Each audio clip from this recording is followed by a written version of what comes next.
of the matter is that Anand Kumar Mayawati's brothers' companies have enjoyed an exponential growth since 2007, the year Mayawati took over as Chief Minister. The big question we are asking tonight is, how did these companies end up making such exponential gains within a period of 7 years? Were these gains made legitimately, or are these suspicious gains? And if they weren't suspicious, why would they be under the radar of the tax authorities? Also, what were the functions of these companies? What are the nature of business that they actually were involved in? Because our reporters going on the ground in Guwahati, in Howrah, in Kolkata, in Mumbai haven't found any single company operating out of there, and nobody's heard about the companies or their directors working out of those addresses that have been listed in the balance sheet. So ladies and gentlemen, the question we are asking tonight is, Bhai ka Maya Jal, Behan Mayawati just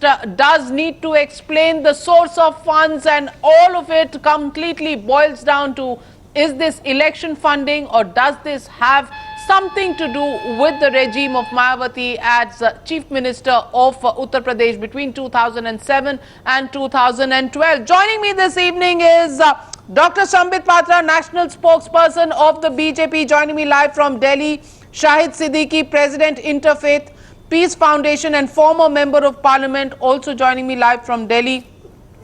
Major General Anil Verma, National Coordinator and Head of the Association for Democratic Reforms. Saeed Asim Waqar will join us in just a bit from now. He's the leader of the Samajwadi Party. Chaudhry Munawwar Hasan, leader of the BSP, joining us live from Delhi. Alok Mehta, Chief Editor, Outlook Hindi, with us in our studios in Delhi. And Atul Kumar Anjan, National Secretary, Communist Party of India, also with us. But my first question goes out to Chaudhry Munawwar Hasan, who's representing the BSP. Munawwar Hasan साहब, ये क्या जादू की पुड़िया होती है कि जब कोई पॉलिटिशियन चीफ मिनिस्टर बनता है या किसी ओहदे पर आता है तो उनके परिवार के लोगों की आमदनी जो है वो एक्सपोनेंशियली बढ़ जाती है। आनंद कुमार, जिनका हाल ही में 104 करोड़ एक बैंक अकाउंट में ट्रांसफर हुआ था, जो एनफोर्समेंट डायरेक्टरेट और इनकम टैक्स अथॉरिटीज दोनों देख रही हैं, उनकी कंपनी की हमने तहकीकात की और एक नहीं 12 कंपनियां हमने देखी। 12 कंपनियों में उनके इस वक्त, आपको अगर मालूम ना हो तो मैं बता दूं, 1316 करोड़ की आमदनी है। कैश डिपॉजिट्स है कई कंपनियों में 104 करोड़ 2015 में कैश में पड़ा हुआ था, 99 करोड़ किसी में 60 करोड़ पड़े हुए, 60 करोड़। तो ये क्या है कि 2007 से 2014 के बीच में मुनव्वर हसन साहब 7 करोड़ की कंपनियों से ये 1300 करोड़ की कंपनियां हो जाती हैं। ऐसी कौन सी जादू की छड़ी है उनके पास?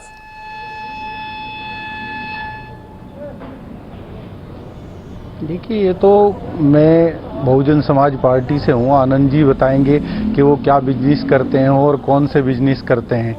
आपको ये बता दूं, अगर कोई आदमी मेहनत कर रहा है, अपना बिजनेस कर रहा है और वो आगे बढ़ रहा है तो इसमें क्या प्रॉब्लम हो सकती है।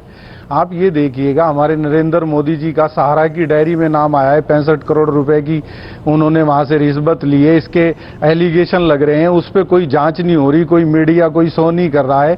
तो ये जो ना कौन सी चीजें रही बात, ये आप कह रही हैं मुनव्वर हसन साहब, पहली बार मैं आपको बता दूं कि ये मेहनत की कमाई नहीं है, ये मेहनत की कमाई नहीं है। मैं आपको दिखा दूं, एक एग्जांपल आपको दे देती हूं।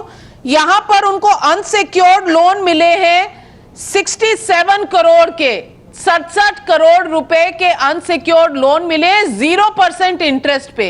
ऐसा कोई बैंक अगर आपकी जान पहचान में हो जहां से 0% इंटरेस्ट रेट पे 67 करोड़ मिल जाए तो हम सबको भी बता दीजिए, जितने पैनल में लोग हैं शायद सब वहां इन्वेस्टमेंट करना चाहेंगे। और एक चीज बता दूं, ये 37 कंपनियों की लिस्ट है हमारे पास जिनके नाम उन्होंने, किसी के नाम 33,000 शेयर किए हैं, किसी के नाम 1 लाख शेयर किए हैं। ये कंपनियां वहां एग्जिस्ट नहीं करती जो एड्रेस बताए गए हैं। हमने अपने रिपोर्टर भेजे हैं हर जगह, कोई कंपनी है नहीं वहां दर्ज। तो ये मेहनत की कमाई हुई या किसी और तरीके की जादू की छड़ी है? जी मैं बता दूं, अभी आप कह रही हैं कि वो बैंक अगर मैं बता दूं तो वहाँ इन्वेस्ट करेंगे आप, तो इन्वेस्ट जब वहाँ से जो है ना मुनाफा ही नहीं तो इन्वेस्ट क्यों करेंगे आप वहाँ। रही बात, वो उनके अपने ताल्लुकात हैं, उनकी बेसिस है, वो कहाँ से किस तरह पैसा लेते हैं। मेरे भी कई लोगों से ऐसे ताल्लुकात हैं, मुझे अगर 1-2 लाख रुपए लेने हो तो वो बिना ब्याज के मिल जाते हैं। मेरी हैसियत उस लेवल की है, उनकी हैसियत दूसरे लेवल की है। तो अपने अपने जो है ना अपने अपने फंडे हैं, अपने जो है ना ताल्लुकात हैं, कौन आदमी किस तरीके से कहां से पैसा लेता है, ये कोई अपराध तो है नहीं, या ये कोई प्रतिबंधी चीज तो है नहीं कि भाई क्यों मिल गया उन्हें बिना लोन के पैसा। तो नहीं, किसी को बिना इंटरेस्ट के बिना ब्याज के लोन मिल गया, वो भी 67 करोड़ रुपया चौधरी साहब, तो आपको कोई उसमें कोई बड़ी बात नहीं है। लेकिन एक बात बताइए, ऐसी कौन सी कंपनियां हैं जो है ही नहीं और फिर भी उनके नाम शेयर है, फिर भी वो पैसा लगा रही हैं?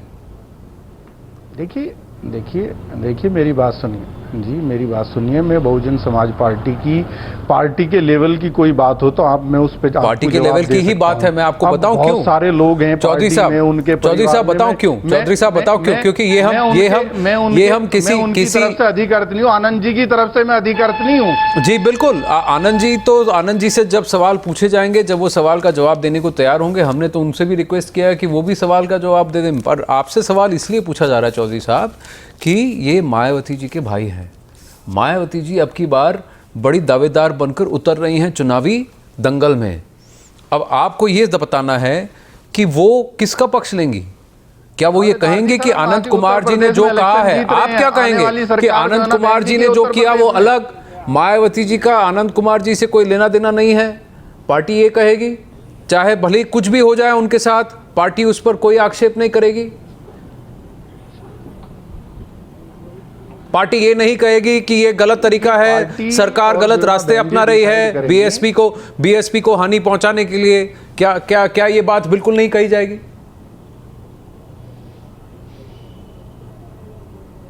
नहीं, बीएसपी को हानि कहां से पहुंचेगी? अगर किसी को जो ना लोन मिल जाता है विदाउट इंटरेस्ट, उसमें बीएसपी का जो ना क्या नुकसान हो रहा है और इसमें किसी का क्या नुकसान है? मुझे समझ नहीं आ रही है बात।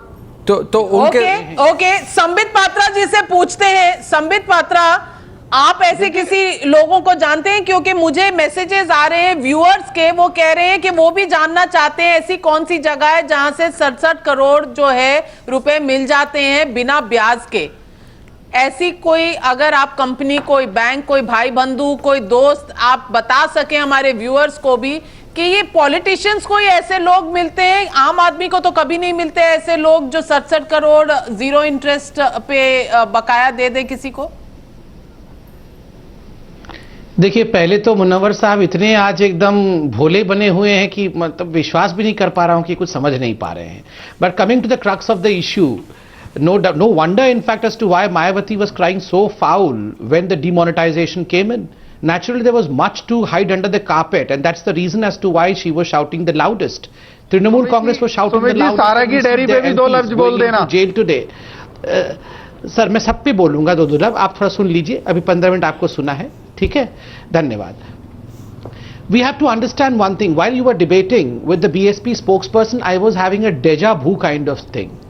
Mr. Anand Kumar appears to be the Robert Vadra of BSP. Similar kind of thing exactly. The exponential rise of Mr. Anand Kumar in the short span of 5 years, 2007 to 2012, when Mayawati, the sister of Anand Kumar, was the Chief Minister of Uttar Pradesh, he exponentially rises from 7.5 crores to 1,316 crores through shell companies. And lo and behold, there is a bank, there is a person, or I don't know, there is an entity which gives unsecured loan at 0% interest, a loan worth 67 crore, and we have the BSP spokesperson acting naive and not able to understand what is being discussed. And Munawwar साहब, जहां तक सहारा diary का सवाल है, थोड़ा supreme court के judgement को और ऑब्जर्वेशंस को पढ़ के आइए। उन्होंने कहा वो जो कागज है ना जो राहुल गांधी दिखा रहे थे, वो सब फिक्टिशियस, मतलब फर्जी हैं, वो बेकार हैं, जेन्युइन नहीं हैं। सुप्रीम कोर्ट से बड़े तो आप और मायावती जी नहीं है, राहुल गांधी भी नहीं है। जिस दिन आप लोग सुप्रीम कोर्ट से बड़े हो जाएंगे, हम उस पर जवाब देंगे। देखिए, जितनी कंपनियों ने चौधरी मुनव्वर हसन साहब, जितनी कंपनियों ने आनंद कुमार जी की कंपनी में इन्वेस्ट किया है, 37 कंपनी की लिस्ट है, वो उन्हीं डायरी एंट्रीज की तरह है। अगर हम सुप्रीम कोर्ट के ऑब्जर्वेशन को लेकर चले तो बोगस है, बोगस। अब आप ये बताइए सर कि ये इतनी सारी बोगस कंपनियां पैदा कैसे हो गई और इतनी सारी कंपनियों ने उन पे इन्वेस्ट कैसे किया है, और आप कैसे कह सकते हैं कि चुनावी प्रकरण अभी कुछ ही दिनों में आपको नॉमिनेशन फाइल करना है और इतना बड़ा करप्शन का लांछन लग रहा है, आरोप लग रहा है, मनी लॉन्ड्रिंग का आरोप लग रहा है आनंद कुमार साहब के पर, मायावती जी के ब्रदर हैं वो। आपको कैसे लगता है कि इसका जवाब आपको नहीं देना पड़ेगा और इसका फर्क नहीं पड़ेगा आपको? ये या तो प्रदेश के या तो मायावती जी कह दे कि जिसने गलत किया है, जिसने भ्रष्टाचार किया है, तो निकाल के लाए हैं आप, वो भुगते, या फिर मायावती जी कहते, आप कह दे कि जिसने भ्रष्टाचार किया है वो भुगते। किसी में भी हम नहीं करेंगे उनकी पैरवी, हम नहीं करेंगे उनका डिफेंस, आप ये भी कह सकते हैं। देखिए मैं आपको बता दूं, मैं आनंद साहब की किसी भी कंपनी में शेयर होल्डर नहीं है, ना ही मुझे अगर होते तो शायद आपका भी मुनाफा हो जाता। नहीं मैं आनंद साहब की, अगर होते तो आपका भी मुनाफा हो जाता, क्योंकि हमने पता लगाया है कि अगर 10,000 रुपए हमने आनंद कुमार साहब की कंपनियों में लगाए होते तो हमें 18,70,000 रुपए का फायदा होता 7 साल में। अगर वही 10,000 के हमने सोना खरीदा होता तो उसकी वैल्यू 26,000 रुपए होती। अगर हमने उसके शेयर लगाए होते और शेयर बाजार में बहुत बढ़िया खिला होता, बहुत अच्छी इन्वेस्टमेंट की होती, तो भी हमारे 1,50,000 रुपए से ज्यादा नहीं बनते। तो ये कौन सा तिकड़म इन्होंने लगाया, जरा बता दीजिए आपको भी तो पता करना होगा। नहीं मैं आपको बिल्कुल मैं जो है ना आपको बता रहा हूं कि मैं उनकी किसी भी कंपनी में शेयर होल्डर नहीं हूं, ना मैं उसमें पार्टनर हूं, ना मुझे उनके बिजनेस के बारे में पता है। सही बात तो वही बता पाएंगे, आप जो है ना गलत जगह दस्तक दे रहे हैं। नहीं गलत जगह, हम तो पार्टी पे दस्तक दे रहे हैं क्योंकि वो पार्टी के जो सुप्रीमो हैं उनके भाई हैं, तो या तो पार्टी तो कहते हैं कि उन्होंने जो किया पार्टी का मैटर ही नहीं है, हमें कोई लेना देना नहीं। पार्टी का मैटर ही नहीं है सर, ना मुनव्वर हसन साहब, ये पार्टी का मैटर ही नहीं है सर। गुजारिश आप करूं, पार्टी के मैटर पे बात करिए। मुनव्वर हसन साहब, ये पार्टी की बात किस लिए है? क्योंकि जब डीमोनेटाइजेशन के बाद उनके अकाउंट में 104 करोड़ रुपए जमा हुए और हाय तौबा मची थी, इन्वेस्टिगेशन की बात चली थी, तो मायावती जी ने खुद आकर कहा था कि मेरे परिवार को टारगेट किया जा रहा है, मैं दलित की बेटी हूं इसलिए मुझे टारगेट किया जा रहा है। इसलिए सवाल आपसे पूछ रहे हैं मुनव्वर हसन साहब। और मुनव्वर साहब ये भी बता दीजिएगा कितने दलितों के बहन जी उनके परिवार की है ना, मैं उनके परिवार से तो नहीं हूं, ये भी बता दीजिएगा। तो आप बहन जी से भी पल्ला झाड़ रहे हैं? देखिए बहन जी तो आपको उनके पता परिवार नहीं, से हैं, आप बहन जी से पल्ला झाड़ रहे हैं? पात्रा जी मैं उनकी पार्टी हाँ मैं बता दूं, मैं उनकी पार्टी का सिपाही हूं, कितने मैं उनकी पार्टी से जुड़ा हुआ हूं, वो उनके परिवार का मामला है। अगर मेरे परिवार के साथ कोई नाइंसाफी होती है तो मुझे खड़ा होना होगा भाई को। लेकिन देखिए चौधरी साहब, यहाँ बात बहुत बड़ी है। अगर नहीं ये नोटों का माला दिया होगा, यही अनसिक्योर्ड लोन है और क्या है? सरपरस्त है Navika. Now I know what is the bank. I have applied my mind and I can tell you what is the bank. The money garlands appears to be the best banks. The money garland that Mayawati ji was wearing, that becomes the unsecured loan. Immediately that loan was given to the brother. No, that is subject to वो माला दिया होगा ना। proof and आपको क्या problem हो सकती है? जो मोदी जी के खाते में गए हैं उससे प्रॉब्लम नहीं है आपको। सामित पात्रा जी, आपको उन 65 करोड़ से दिक्कत नहीं है जो रिश्वत का पैसा है टोटल, आपको विदाउट इंटरेस्ट के पैसों पे प्रॉब्लम है सर। नहीं देखिए, हमें तो इस वक्त ये देखना है। बिल्कुल सुप्रीम कोर्ट में आप एक साजिश के तहत गए, आप सुप्रीम कोर्ट में एक साजिश के तहत गए। सुप्रीम कोर्ट साजिश कर रही है, क्या बोल रहे हैं आप? कोई उस पर डिसीजन नहीं लिया। माला आ गया, देखिए बैंक आ गया है, आप साजिश कर रहे हैं। देखिए कहां से भैया को पैसा मिला, वो आ गया है। देखिए वो माला देखिए, माला देखिए भाई ले जा रहा है, देखिए भाई के पास गया वो। ओके, सईद असीम वकार, सामित पात्रा जी, जितना चाहे अल्लाह मचा लो, उत्तर प्रदेश में आपका कुछ होने वाला नहीं है। उत्तर प्रदेश में आपको कुछ मिलने वाला नहीं है। देखिए चौधरी साहब, आज पता ही आवाज गूंज के वापस आप ही को लौटेगी। आपका कुछ नहीं होने वाला है। संबित पात्रा, जब जो आप संबित पात्रा जी को कह रहे हैं कि उत्तर प्रदेश में आपका कुछ नहीं होने वाला, कहीं गूंज ये लौट कर वापस आप ही को ना आखिर सुनाई दे, क्योंकि आज जिस तरह से आपका कच्चा चिट्ठा खुल रहा है आनंद कुमार जी का, नहीं, इसके बाद उत्तर प्रदेश में बसपा का क्या होने वाला है ये आपको चिंतन करना पड़ेगा। जनता पूछेगी सवाल मुनव्वर साहब आपसे, मुनव्वर हसन साहब, जनता पूछेगी सवाल। सईद असीम वकार, हम जनता को बिल्कुल पार्टी लेवल पे जो भी होगा वो जनता को जवाब दिया जाएगा।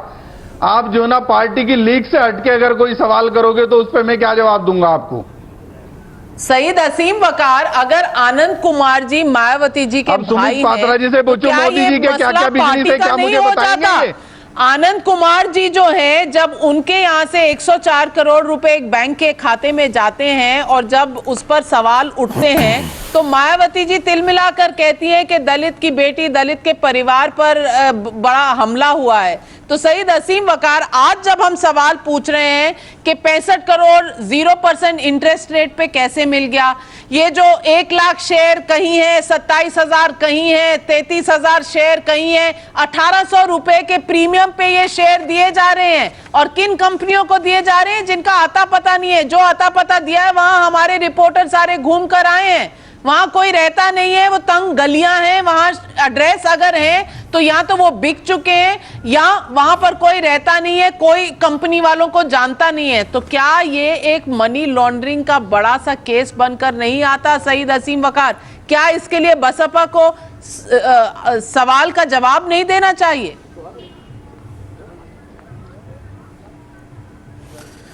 देखिए, बहुत देर से आप लोग की बहस सुन रहा था और संबित पात्रा जी भारतीय जनता पार्टी की तरफ से पक्ष रख रहे हैं, मुनव्वर हसन साहब बीएसपी की तरफ से हैं।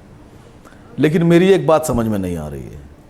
मैं मायावती जी को उस वक़्त मैं सुना करता था, हम लोग स्कूल में हुआ करते थे। मायावती जी ने जब राजनीति की शुरुआत की थी तो उनके पास इतने पैसे भी नहीं हुआ करते थे कि वो एक गाड़ी ले लें और उस पर प्रचार करें। साइकिल के कैरियर पर बैठकर मायावती जी चुनाव लड़ा करती थी।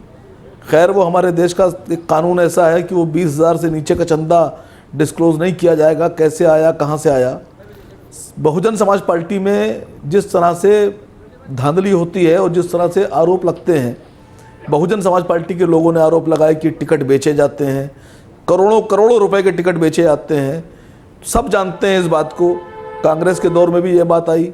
कांग्रेस वालों को चाहिए था कि अगर आम आदमी पर इस तरह के आरोप लगते हैं तो फ़ौरन के फ़ौरन छापे मारकर गिरफ्तार करके उनकी जांच करा के उनके नार्को टेस्ट कराकर जुर्म को साबित करने की कोशिश की जाती है। बहुजन समाज पार्टी के साथ किसी सरकार, कांग्रेस की सरकार ने कभी ऐसा नहीं किया। और अब भारतीय जनता पार्टी की सरकार है तो मैं सिर्फ इतना कहना चाहता हूँ, ये वही आनंद कुमार जी हैं जो बहुत गुर्बत से उठकर ऊपर आए हैं। एक आम आदमी, एक दलित बरादरी का कोई व्यक्ति हो, उसके पास क्या वो पूरी ज़िंदगी लगाने के बाद भी इतने करोड़ रुपए कमा सकता है? सवाल ये खड़ा होता है। दूसरी सबसे बड़ी बात ये कि संबित पात्रा जी यहाँ चैनल पर बैठकर ना तो आसिफ वकार सजा दे पाएंगे, ना नाविका कुमार जी दे पाएंगे और ना आनंद जी दे पाएंगे। मैं आपकी पार्टी से और आपसे निवेदन करता हूँ कि अगर कोई सच्चाई कहीं है और आप ईमानदार हैं और भारतीय जनता पार्टी भ्रष्टाचार के खिलाफ है तो टेलीविज़न पर बहस कम कीजिए और आनंद कुमार जी को गिरबान से पकड़िए, अरेस्ट कीजिए, जेल में डालिए, ईडी बुलाइए, सीबीआई बुलाइए, इनकम टैक्स बुलाइए और उसके बाद उनसे पूछिए कि ये 67 करोड़ रुपए कहां से आए हैं और किसके पैसे हैं, आपने कौन सा फ्रॉड किया है। यहाँ चैनल पर बैठकर क्यों बात कर रहे हैं आप? सरकार आपके पास है, एजेंसीज आपके पास है, प्रूफ भी आप करेंगे, सजा भी आप देंगे। अभी जवाब देता तो आप अभी तक क्यों चुपचाप बैठे हुए हैं? ठीक है। इसके पीछे कौन सा राज है? क्या देश को बताना चाहेंगे आप इस बात को? मैं बीच में नहीं बोलता हूं ना, मैं आपके बोलने के बाद बोलूंगा, बीच में नहीं बोलता हूं किसी के, इसलिए अभी चुप बैठा हूं। अभी बोल लूं? धन्यवाद। देखिए, आपने अभी कहा कि कांग्रेस पार्टी जो है वो सजा नहीं देती थी। आप तो कांग्रेस के साथ थे 10 साल, आप और कांग्रेस तो मिले हुए थे, कोएलिशन सरकार थी। तो आप पूछ लीजिएगा आदरणीय सोनिया जी से और राहुल जी से कि आप दोनों मिलकर ऐसा क्यों नहीं करते। नेताजी से, खैर आप तो नेताजी के साथ है कि अखिलेश जी के साथ है मैं भूल जाता हूं, जिसके साथ भी हैं आप, अगर नेताजी के साथ है तो नेताजी से पूछ लीजिएगा। अगर आप अखिलेश जी के साथ मोटरसाइकिल का वेट कर रहे हैं, साइकिल नहीं मिला है, तो अखिलेश जी से पूछ लीजिएगा।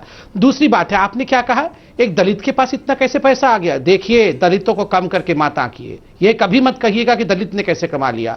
हां, आनंद कुमार ने अगर भ्रष्टाचार करके कमाया है तो ये कहिए भ्रष्टाचार किया है, उसमें जाति मत लाइए। और तीसरी बात मैं बता दूं, सजा ये सब निकले क्यों है आज? इसको अंग्रेजी में कहते हैं why do these rats come out of their holes, the ones who are stocking the black money, the ones who are corrupt because of demonetisation. आप लोग तो डिमोनेटाइजेशन के खिलाफ धरना प्रदर्शन दे रहे हैं, और जब सजा मिलेगा ना तो आप ही फोन करेंगे, हेलो हेलो अवार्ड वापसी गैंग जल्दी आ जाओ, अवार्ड वापस करो, सजा हो गया, हम लोग को बदले की राजनीति कर ली। कहा है कौन कौन सा अवार्ड है, जल्दी लेके आओ, वापस करो। करेंगे कि नहीं? टेलीविजन देखा है आपको एजेंसीज क्या कर रही हैं? अरे टेलीविजन के ऊपर इन्वेस्टिगेशन हुआ है, ये जो इन्वेस्टिगेशन हुआ ये टेलीविजन के ऊपर हुआ है। देंगे या जैसे सजा मिलेगा, और संविधान के दायरे में वो वीरभद्र सिंह को सजा मिल रहा है ना, वो वीरभद्र सिंह को सजा मिल रहा है ना, और सुदीप्त बंदोपाध्याय को सजा मिल रहा है टीएमसी का, तो आप लोग बोल रहे थे बदले की राजनीति है। बदले की सुप्रीम कोर्ट ने कहा सीबीआई को जांच करने के लिए, सीबीआई ने जांच की, उसको पकड़ लिया, तो आप क्यों रो रहे थे? आप क्यों रो रहे थे? तो आनंद कुमार जी के वाले आ जाओ, कैसे जवाब देंगे? आपने आनंद कुमार जी से अब तक क्या पूछताछ की है? अरे ये कैसे हो गया? ये तो अचंबा हो गया कि न्यूज आवर में सपा बसपा के लिए बैटिंग कर रही है, सपा बसपा के लिए बैटिंग कर रही है। ये तो पहली बार हुआ है। वकार साहब लगता है टिकट बसपा से मिलने वाला है इनको। But let's bring in our other panelists this evening. आलोक मैं मेहता, पूछ रहा हूं, आनंद कुमार ने भ्रष्टाचार किया है, आप अरेस्ट कीजिए और गिरफ्तारी कीजिए। और मायावती जी के बारे में सब जानते हैं कि करोड़ों रुपए में टिकट बेचती हैं वो, और उन्होंने जितना पैसा टिकट बेच के कमाया है, तो उसके बारे में भारतीय जनता पार्टी, हम सब जानते हैं, पूरा देश जानता है। उस पर कार्रवाई कब होगी? जो वक्ता है, जो स्पोक्सपर्सन है, उनसे पूछेंगे। अब चौधरी मुनव्वर हसन ने कहा है कि ये सवाल, इन सवालों के जवाब वो देने को तैयार हैं, और ऊपर से सवाल पूछ भी रहे हैं। वो बीजेपी से भी सवाल पूछ रहे हैं, आपने भी सवाल उठाया, आपने भी बीजेपी से सवाल पूछा, लेकिन देखिए नहीं सैयद आसिम वकार, let's take the debate forward please, and based on what you have said,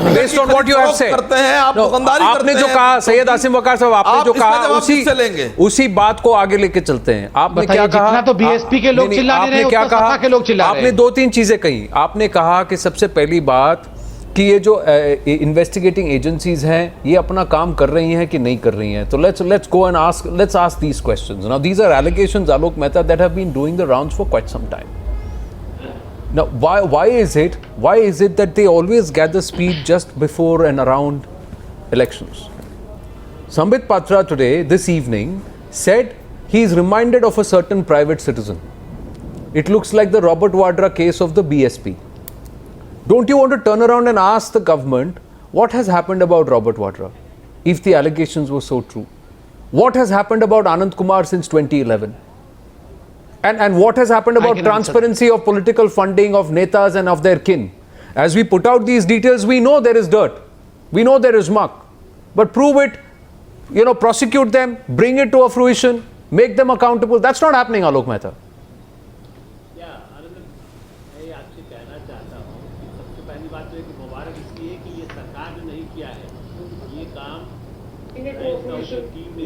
ये जर्नलिस्ट ने काम किया है कि किस तरह से एक्सपोज किया गया। पहली बात यह है कि इसके पीछे कोई पॉलिटिकल ट्रांसपेरेंसी की बात नहीं हो सकती है, क्योंकि पहले जब मालूम हुआ कि 104 करोड़ जमा हो गए तो उसके बाद तो एक जर्नलिस्ट काम करता है। और दूसरी तरफ मैं एक भी याद दिलाना चाहूँगा अपने संबित मित्रा जी को कि 1995 से पहली बार जब मायावती जी आई तब आम के बगीचे की कहानी शुरू हुई थी आनंद कुमार की। इसलिए उसके इतने सालों में चाहे बीजेपी की सरकार हो या कांग्रेस की सरकार हो, जितने एक्शन होना चाहिए था, मायावती जी के समय में एक मंत्री जेल जा चुके हैं उनके कार्यकाल वाले, वो पैसा जो आता था उसके बारे में लगातार पैसा बढ़ता चला गया।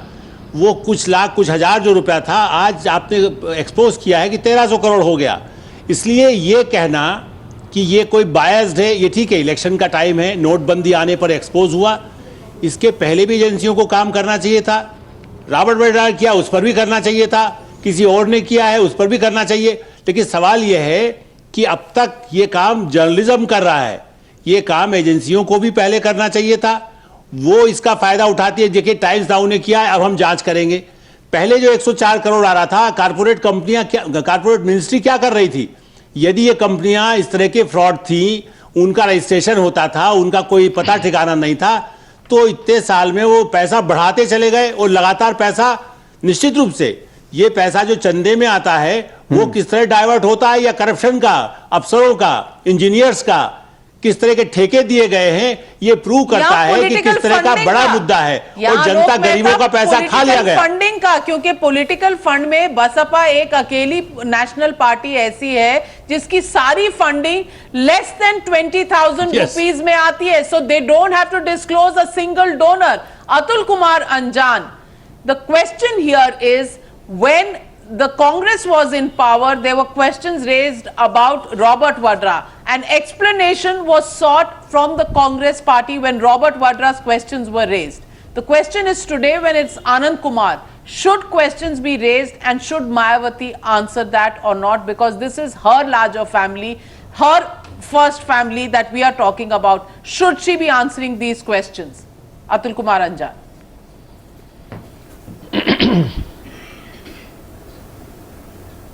Now, this question is an issue of a paramount importance. But the question is this, that is when the UP election are on our head, such type of revelations and such type of proactive, you see, things creates a confusion. But we know about all that. As far as the Mayawati's political career is concerned, we know, remember all the slogans that she was thrice chief minister in company with the BJP, and BJP has made her the chief minister. And during this period, this whole episode of this Anand Kumar were raised many times, but it was not discussed. Now the matter is in front of the country. Now that today's government, if they seem that it's a fit case of misappropriation, it's a case of malafide intention, I think in our CRPC and IPC, and there are many laws where we can take action. But this is not the one only. I hope many other new cases will be also traced before the UP election. Many things will be brought into the notice of the people. Is it a fact that it is being brought by the government or ED department in due course, or with a malified intention this has been brought? I don't understand and I don't know. But anyway, the facts which you have said, fictitious companies are there. Earlier also, raised the question. No, Mr. Atul Anjan, since you've raised a question, please allow me to intervene and just put on record and set the record straight on this one. 104 crores after demonetization were deposited into Anand Kumar's bank accounts. Questions were raised about that by the ED and by the income tax. At that point, Times Now decided to go in and investigate. And we've done an investigation based on the annual reports that we've connected of the maze of companies that Anand Kumar owns. It's taken us 3 weeks to go through this entire investigation. So let's not associate this investigation on why the income tax authorities are leaking information or the enforcement directorate is leaking information ahead of the Uttar Pradesh polls. This investigation was done independently. The point of news that created us to actually go and look at this information was the 104 crores that went into Anand Kumar's accounts, bank accounts, and that's why we sent our reporters to every single address of Akriti Hotels, which is a company that has shareholders based in Guwahati, based in Kolkata. Why you are repeating so it? So let me just set the record straight on that one, Atul Kumar Anjan. That you have a very outset, you have said all that. You have shown it. But you are still that questioning. your correspondents are going to the place. I understand it. I understand, Navika. No. What you want to contest with me? No. I am just saying it. Earlier also a Purti company cases were there in Dharavi and all that. I am of this opinion, if the facts are there, the government of India, the enforcement director, many other agencies, the facts which you are putting before this, they should be interrogated. They should take it seriously, and all within the norms of the law, whatever action can be taken must be taken. That much I can say right now. Right. Yeah, Sambit Patra, please hold on. Just bringing in our two other panelists who've not come into the debate at all. It's about 40 minutes into the debate. Shahid Siddiqui and Major General Anil Verma, thank you for your patience. Shahid Siddiqui, where do you stand on this? See, there is one aspect which is the heat now going to, political heat now going to singe Mayawati because of the investigations around Anand Kumar. And secondly, largely, does this create doubt in terms of transparency? In terms of political leaders, their kith and kin, are they only there to loot? Should the Aam Aadmi ask this question, and should the people say, we want Swachh polls, we want transparency? And don't be selective in your investigations, and don't decide when to investigate. No.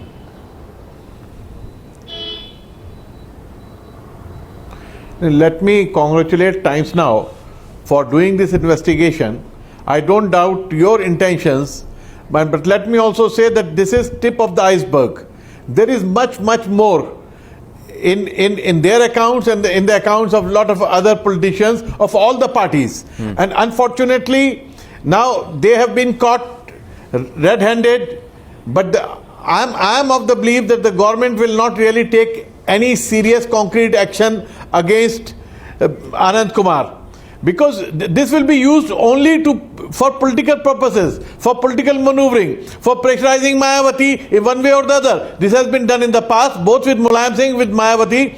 The court cases came up, the CBI investigations took place, whether at the time of Atalji, when the NDA government was there, then the UPA government again played the same games with these two leaders and other leaders all over the country, and now same thing will happen now. This government, I'm sorry to say, is no different from what NDA was in Atalji's time or what UPA was in Manmohan Singh's time. So I don't expect much to come out of this. It will be the media which will have to go into that, but media will also have to show that they are not,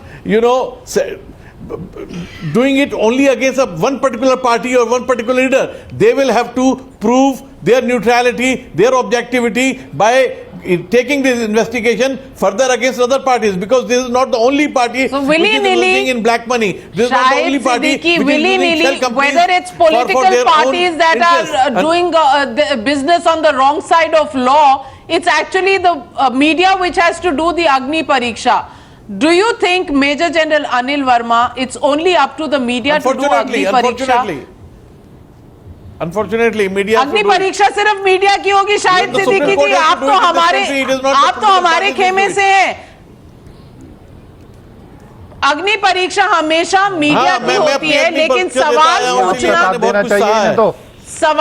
सवाल पूछना और इस तरह की investigations करना, क्या major general Anil Verma, the question really here is, does this have roots in 2 points? One, is it a coincidence that the rise in the companies of Anand Kumar between 2007 and 2014 from 7.5 crore to 1,316 crore happened because it overlapped with the chief ministership of Mayawati? Question number one. And question number two, does it have anything to do with the fact that BSP is the only party which declares income generated or earned through political funding all in the bracket of less than 20,000 rupees? Should the Election Commission now find ways to crack down on this, because this is a loophole that has been exploited by political parties for years and years and decades and decades. The question is, every time we raise this issue, all political parties and the government in power say that there is time, we should have an all-party meeting, we should have a legislation, but nothing really comes out of it.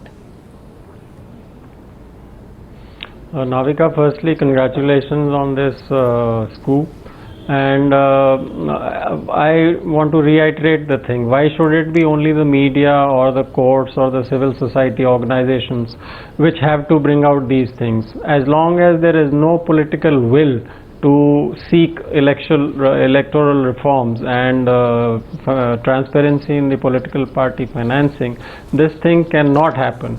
Words don't matter, we have to see it on ground. And everybody is aware that the last 10 years or so, BSP is the only party which says we do not get any donations above 20,000 rupees. Where it comes from, how it goes is quite obvious now.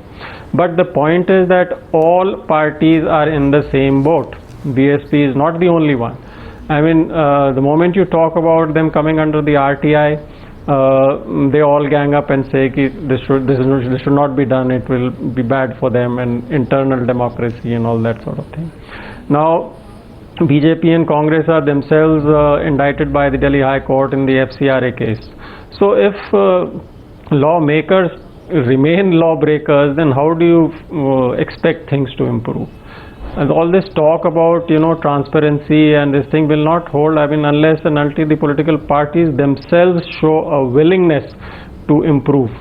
And all of them have to show transparency. No, but that willingness doesn't seem to be. Therefore, it is very important. No, what seems to come to the fore, and Sambit Patra, coming back to you. See, there will be allegations, counter allegations flowing thick and fast. Yes. But what happens is every single political party today will have leaders who would have made use, and their kith and kin who would have made use, but they are not accountable. They're not transparent. Now, tomorrow, if we make it transparent, we say even you got to account for even the 20,000 rupees, below 20,000 rupee donations that you get. Then this is what is possible. We'll find out if kith and kin of political leaders are parking money on their political parties. We'll find out if unaccounted wealth is being parked into the accounts of political parties. We'll find out if political parties are a free parking space for black money and ill-gotten wealth. Because if randomly, independent of any coercion, any influence, political or government or whatever, if there are authorities under the Election Commission, the income tax, and if the CBI were to randomly pick up leaders and their kin and their accounts and look into it, you might just find what Kirit Somaiya alleged earlier, that leaders from different political parties use the same shell companies to round trip money. You are absolutely right, and this is a very serious issue. Leaving apart any kind of politics that we may be having on the debate right now, I would hit the point saying that, look, that is what the Prime Minister has been saying in the recent past. He has called upon saying that we want political reforms. Well, it is true that up till now all the political parties, including Bharatiya Janata Party, had been following what was laid down in 1951, Representation of People Act.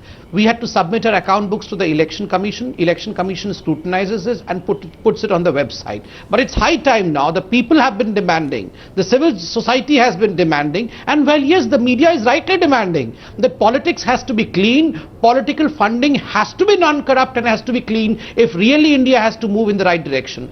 Demonetization is just the first move. And I give you the words that the Prime Minister's intention is absolutely clear. Come what may, politics has to reform itself. No, secondly, and very importantly, the clock is ticking, Sambit Patra. 2.5 years of the BJP-led government with a majority in Lok Sabha. It is just matter of time, I tell you. Seats. Navika, it has to change. 281, that's not a mean number. 30 years, you've got this mandate. In 3 decades, you are the only party to get this mandate. If you can't do it and now, Navika, then I'm telling can. you, Navika, your question is right.